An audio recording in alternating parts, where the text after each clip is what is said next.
इंशाल्लाह अब हम बोरसा में ही इस सुर को गाएंगे। इंशाल्लाह इंशाल्लाह इंशाल्लाह अगर अल्लाह ने चाहा तो इंशाल्लाह बोरसा में सब बेहतर होगा और हम अपने बाबा का ख्वाब पूरा करेंगे। हाँ इंशाल्लाह। नाजरीन, उस्मान ने एक ख्वाब देखा था कि वो बुरसा को फ़तह कर रहा है और पहले उसको इस ख्वाब का नहीं पता चलता कि जब वो एक फ़ाउंटेन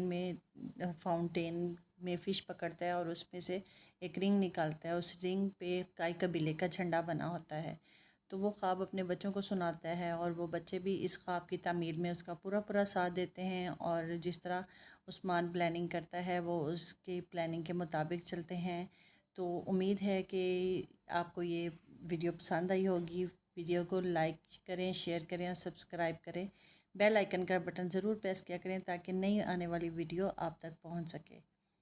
तब तक अल्लाह हाफिज़।